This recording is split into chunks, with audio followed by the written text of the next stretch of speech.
The Equitable Life Assurance Society presents This is Your F.B.I.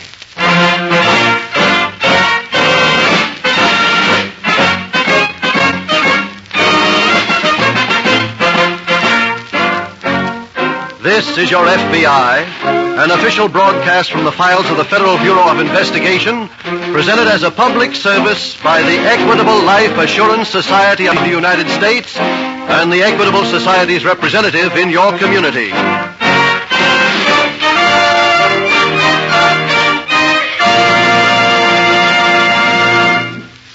Are you one of the 50 million Americans covered by Social Security? If so, have you any clear idea of your rights and benefits under Social Security? Well, there may be a pleasant surprise in store for you. For in a few minutes, you will learn from our sponsor, the Equitable Life Assurance Society of the United States, how easy it is to build Social Security into full security.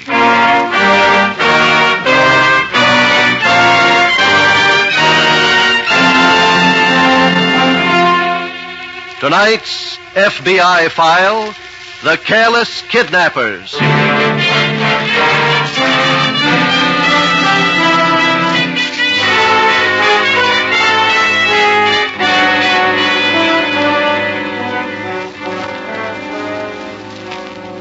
The business of crime in America is experiencing the greatest boom in the history of the nation. It has no problem of manpower, for today, 1 out of every 23 persons in America has an arrest record. And it has no problem of raw materials, for its raw materials are potential victims and money.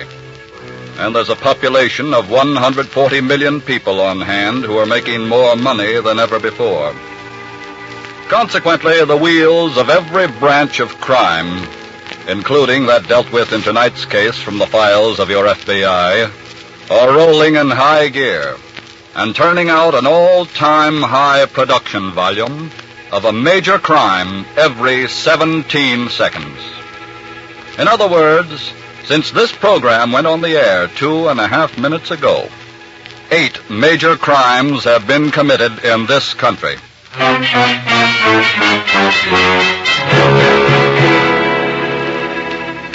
Pearl Bedford was, you might say, one of the most even-tempered persons in all the world. Unpleasant all the time. And her disposition is being far from sweetened at the moment by 3 things. The stifling mid-afternoon heat which is making a furnace of the Chicago apartment, the sight of her husband sprawled on the couch, and the brassy trumpeting of Satch, an unemployed friend who has been sharing the apartment. Pearl paces the floor, then suddenly stops and addresses her husband. Listen, stupid. Yeah, honey? I want you to go across the hall and stuff that bugle down that guy's throat. I will when I get tired of it. He's been blowing his brains out for an hour now. I like it. I don't. Quit beefing, will you? I'll stop beefing when you get out and get us some money. Look, don't start that again. Well, what are you waiting for? Woods are full of suckers with dough, and everybody's getting their share. Everybody but you. I am not interested in nickels and dimes. Oh, pardon me. When I make a score, it's going to be a big one. Well, you're not going to make it laying around there. Shut up, I will won't you? shut up. Okay. Where are you going? Going in to see Stiach, where it's peaceful. Who's there? It's me, Broadway. Come on in. Satch, Yeah? play some more, will you? Play loud.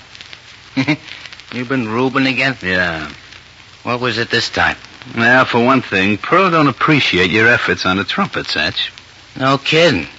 Well, look, down at the casino, they're paying Hot Lips Hanover $7,500 a week for the same kind of efforts. Paying him how much? 7,500 pieces of that beautiful green stuff. It's a lot of money every week. It's a lot of money, never mind the time limit.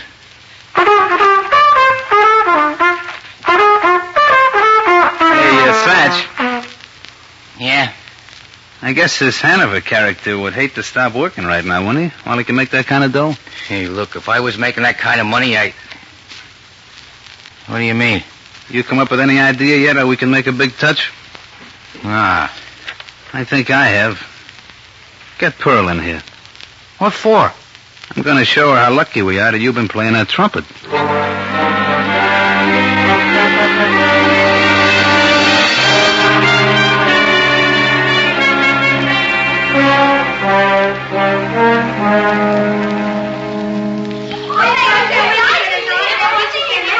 Oh, will you get a load of those Bobby Soxies out there?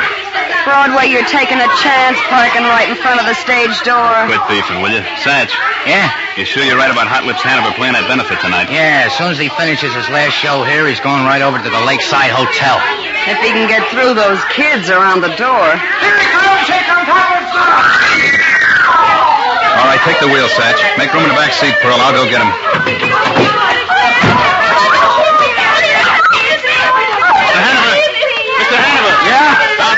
Your way all in one piece. I beg your pardon? The car's waiting right over here. The car? Did they tell you they were sending somebody over from the benefit to pick you up? No, they didn't tell me. No, not right now, honey, not right now. That's what we're here for. Come on. Now, hold on to me. Let's see if we can make it to the car. All right, let's go. All right, come on. Get us through here, will you, kids? Come on. Excuse me, kids. Excuse me. Wait. All right, get in, Mr. Hanover. Yeah. Take it away, Satch.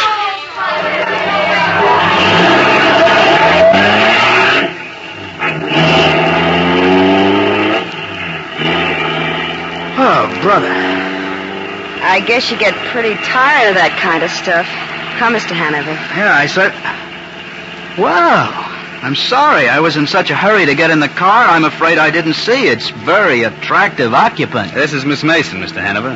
Hello. Pleased to meet you. Are you playing the benefit tonight, too, Miss Mason? Well, She's part of the show tonight, Mr. Hanover. But not the one at the hotel. Oh, what do you mean? I mean, she has to do with this gun in your side. What is this? You know, Wisconsin is lovely this time of year, Hanover. You might get to enjoy a little of it if everything goes all right. That's up to you.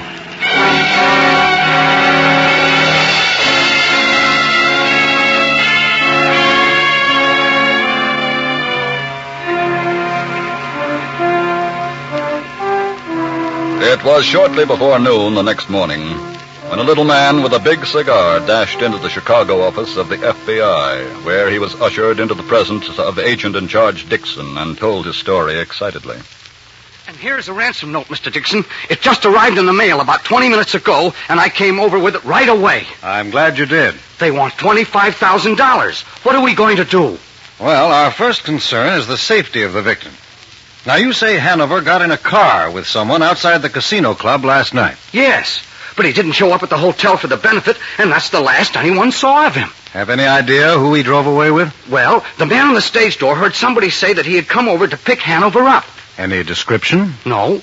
See what kind of car it was? No. He didn't suspect anybody of anything. I'll get the ransom note off to Washington by airmail right away to have it checked for clues. Well, how about the $25,000?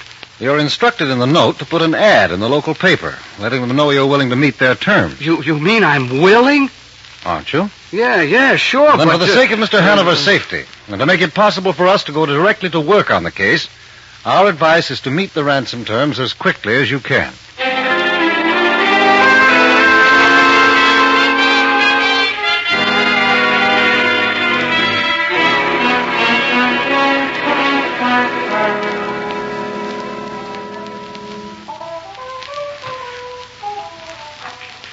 Miss,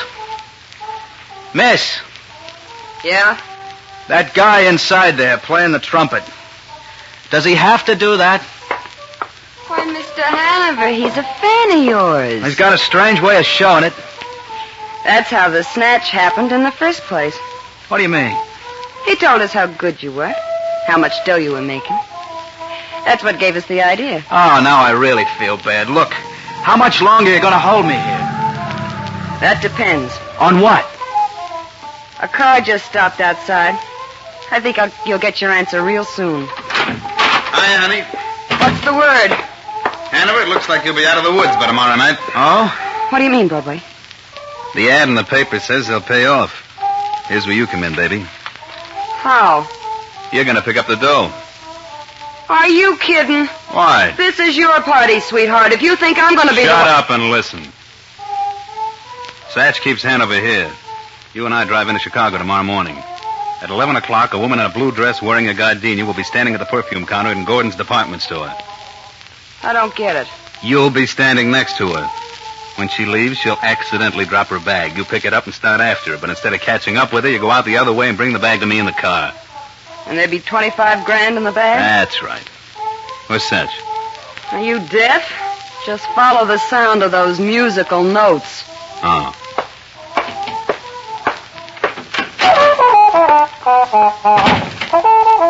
Satch. Yeah? Satch, you sure you can trust that brother of yours in Des Moines? Sure, he's 100%. Been running a hideout for 3 years. Never lost a customer. Okay, then go back inside and write him a letter. Tell him company's coming. Okay. I'll mail it in the morning in Chicago.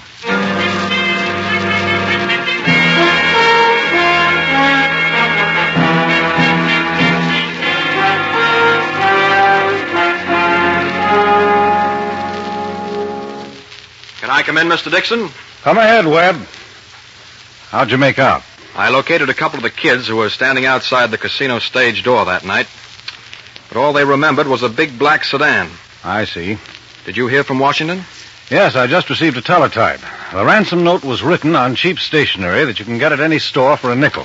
Mm-hmm. The handwriting doesn't check with any on file, and there were no fingerprints. What next? The ransom money is being picked up in the department store at 11 o'clock. Yes? At least we'll have a picture of whoever comes for the money. Well, how's that? I planted Jackson with a camera on a stepladder a couple of counters away, as though he's making pictures for display ads. And he'll get a shot of whoever picks up the bag. Right. And as soon as Hanover is safe, the hunt begins.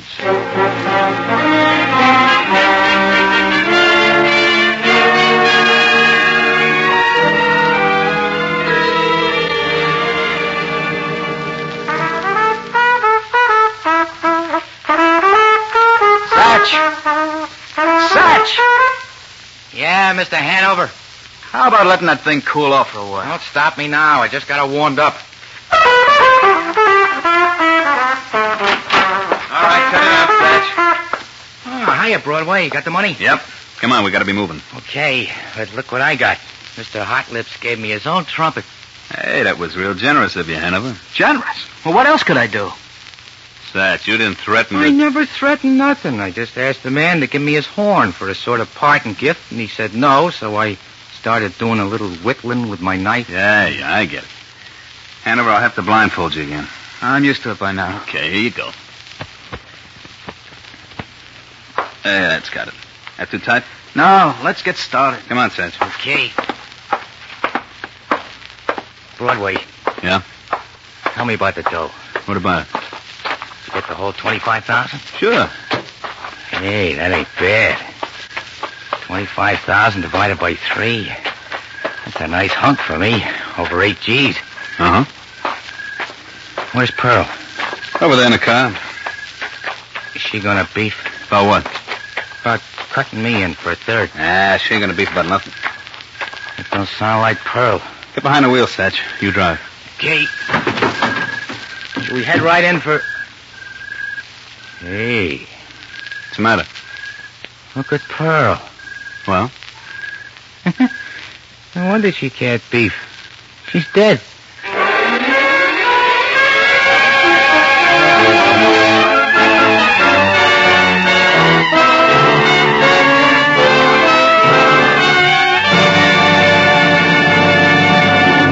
We will return in just a moment to tonight's case, which shows how your FBI helps provide national security. Now, let's listen in on a conversation about social security between a man named Fred Cameron and his friend, the Equitable Society representative. Listen, Milton, you've been holding out on me. Last night, that brother-in-law of mine was bragging how he was going to retire on a nice, comfortable income when he got to be 65. That's right, Fred, he is. Yes, and he said you worked the whole thing out for him. You showed him how to make Social Security and life insurance dovetail. He said it was amazing how little it costs to build Social Security into full security. That's what we Equitable Society representatives are always saying. Well, why not say it to me? You're supposed to be my friend, too. All right, Fred. With your 2 children, ages 5 and 3, your Social Security is equivalent to about $13,210 worth of life insurance. And that makes a mighty good foundation on which to build full security. I'll say it does. Let's hear some more. Yes, Fred, most Americans are amazed when they find out what a valuable asset they have in Social Security. when they discover how easy it is to build Social Security into full security through life insurance. For instance, if you already own some life insurance, your Equitable Society representative may be able to show you how only a few dollars extra per month will give your family complete protection and assure you a comfortable retirement income through the Equitable Extended Income Plan. Remember, your Social Security benefits vary according to your age, salary, and family situation. So why not get the facts? Find out exactly what you are entitled to under Social Security. The government has prepared a special card that will help you secure this information. To obtain one of these cards, get in touch with your Equitable Society representative or send your name and address on a postcard to the Equitable Society, care of this station. That's EQUITABLE, the Equitable Life Assurance Society of the United States.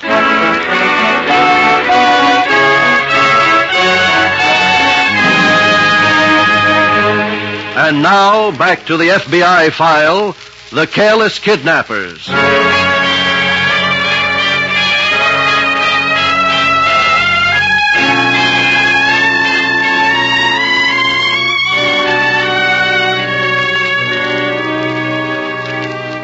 Through its policy of waiting until the victim is released, your FBI severely handicaps itself in the task of apprehending the kidnappers. But the safety of the victim comes first, and strict adherence to its rule of waiting has meant, in scores of cases, the difference between life and death for the victim. As for the kidnapper, no matter how much of a start this rule of waiting gives him, the advantage is inevitably lost. For like any other criminal, he always leaves one or more traces of his crime, which, in turn, lead always to his capture.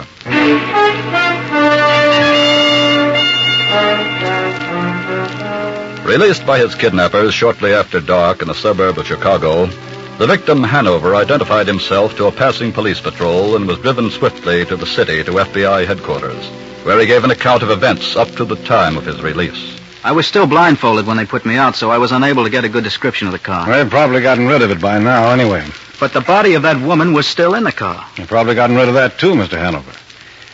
Mr. Hanover, we have a picture here of the woman who picked up the ransom money. One of our agents snapped it in the department store.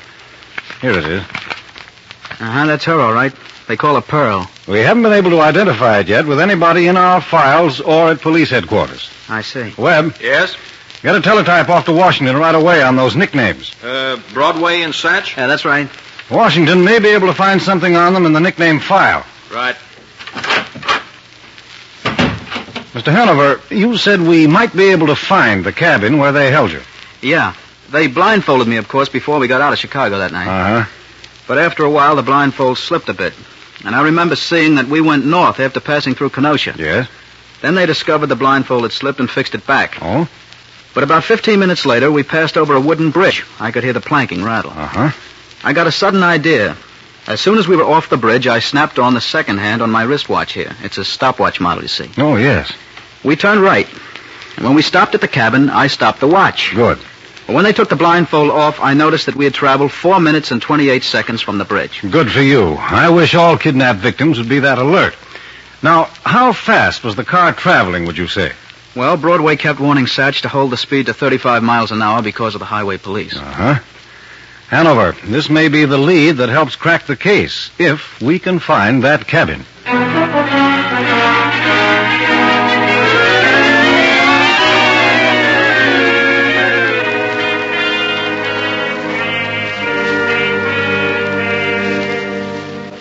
This is the cabin, all right, Mr. Dixon. Flash on your light, Webb. Right. Let's look around. Somebody's bound to have left a fingerprint or two somewhere around here. Would they likely be on a drinking glass? Definitely. Why? Well, there's the glass Broadway used to drink whiskey out of last night. This one here? Yeah. Hold that light closer. Okay. Look at them. Yes, 3 clear prints. We'll get those all right. Webb, put your hand inside the glass and hold it steady, will you? Right. I'll just get this powder and this tape out. Now, how do you take the prints? Well, we'll cover them with dusting powder. Take a strip of this lifting tape, stick it on over the dusted prints, and peel the tape off. Oh, the impression of the prints is on the tape. Yes. Mr. Dixon, Yes? this writing tablet here on the table. Look at the paper. Yes. It looks like the same kind the ransom note was written on. And the inside of the cover is a blotter, too. Look, it's been used. Yeah, the one called Satch wrote a letter on the tablet last night. Broadway was going to meet in Chicago this morning. Here, give me that mirror, Webb. Okay. Here you are. Now, see if we can make out those blotted letters. Have to hide out with you for I guess he means for a while. That looks like part of an address down a little farther. Uh-huh. Des Moines, Iowa. I can't make out the rest. Well, that's enough to start us on our way to Des Moines, though. Right. But let's get back to Chicago first and see if we can identify these prints.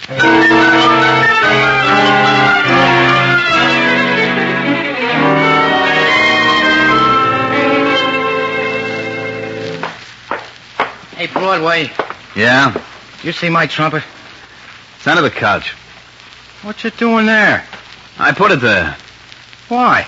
I couldn't take any more of that playing. You just don't like music. Not that kind of music. You're unhappy because you got lots of money and you can't get outside to spend it. Yeah, maybe that's it. How long do you think we ought to stay here with my brother? Till the heat's off. How long will that take? Another 10 days or so. Oh, that's a long time. Wish I had my Hanover records out here so I'd have something to play against. That's all we need. Wait a minute. Hmm? I just thought of something. What? The radio. They should be playing them on one of the stations out here. Hey, give me my trumpet.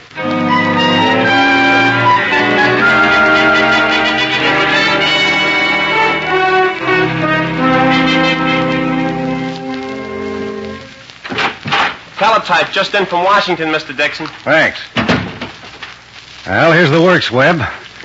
The prints on the glass belong to Joseph Bedford, extortionist, swindler. Yes? And the nickname report says Bedford's nickname is Broadway. Good. As for the nickname Satch, the only one on record belongs to a man named Johnson who works with Broadway Joe Bedford. Mm-hmm. Well, what's our next move? First, let's take a look around in Bedford's Chicago apartment. Here's his last known address. Maybe Satch lived there, too. Right.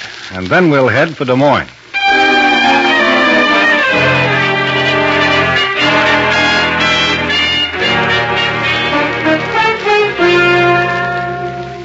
What luck, Webb? Well, I've combed all the record stores here in Des Moines, Dixon, and nobody answering Satch's description has bought any Hanover recordings. I don't understand that. There must have been at least 100 Hanover records in his Chicago room. It's a cinch they have gone under here somewhere. If only the rest of that address had come off on the blotter. Well, anyway, the photos of Broadway and Satch arrived here by air a little while ago. We won't have any trouble identifying them when we Wait do a find minute. it. Got an idea? Hanover said wherever we found Satch, we'd find him playing that trumpet. Yes, but... And he's got to have a recording to play against. And for Satch, it's got to be a Hanover recording. He hasn't bought any here. Maybe he wouldn't have to buy any. What? It's a long chance, but it's one worth trying, and it just might pay off for us, too.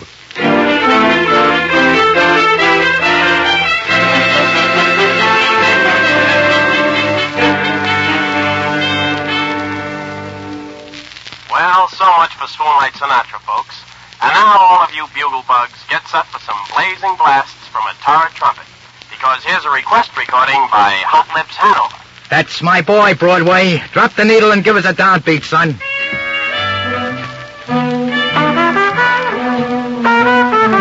Satch, can I throw a little bribe money at you?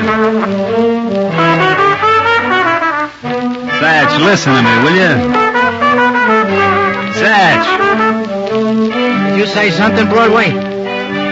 I'll give $50 for that trumpet. Hey, look, this horn is a Hot Lips Hanover original, remember? Okay, hijacker, I'll give you $50 to stop playing just for fun. Cut off that radio. What's the idea? Sorry to break up the party, boys, but we're special agents of the F.B.I. What? You're both under arrest for kidnapping. And there's an extra charge of murder for you, Bedford.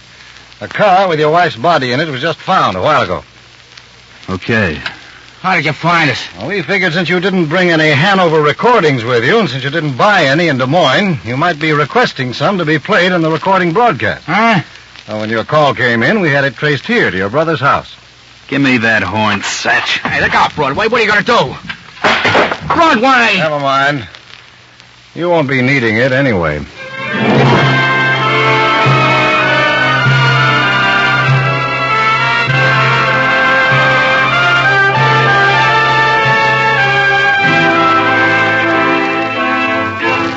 For their crime of kidnapping, Joseph Bedford and Robin Johnson are serving life terms in a federal penitentiary.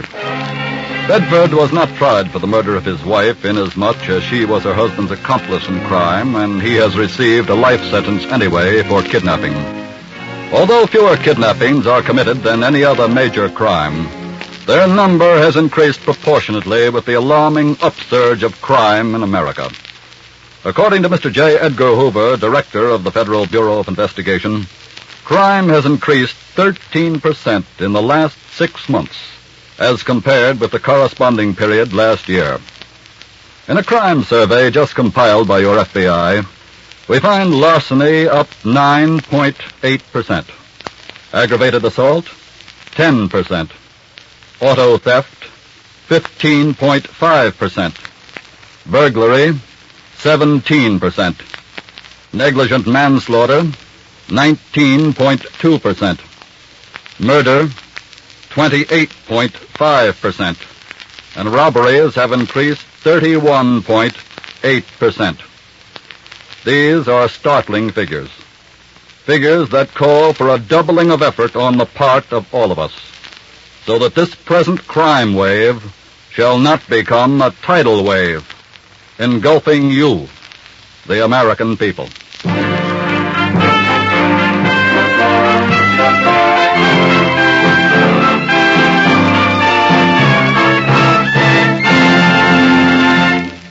In just a moment, we'll tell you about next week's colorful story from the files of your F.B.I. And now, once again, friends, let me remind you that no matter how much you earn, you have a valuable asset in Social Security. And your Equitable Society representative will gladly show you how easy it is to build your Social Security into full security. He will explain to you how Social Security and life insurance can work together for your complete protection, and will help you determine exactly where you stand under Social Security. No obligation, of course. Phone him tomorrow. Your Equitable Society representative is listed in your local phone book under the name Equitable, E-Q-U-I-T-A-B-L-E, the Equitable Life Assurance Society of the United States.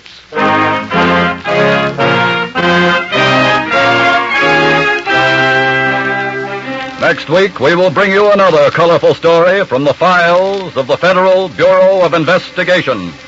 The Return of the Mob.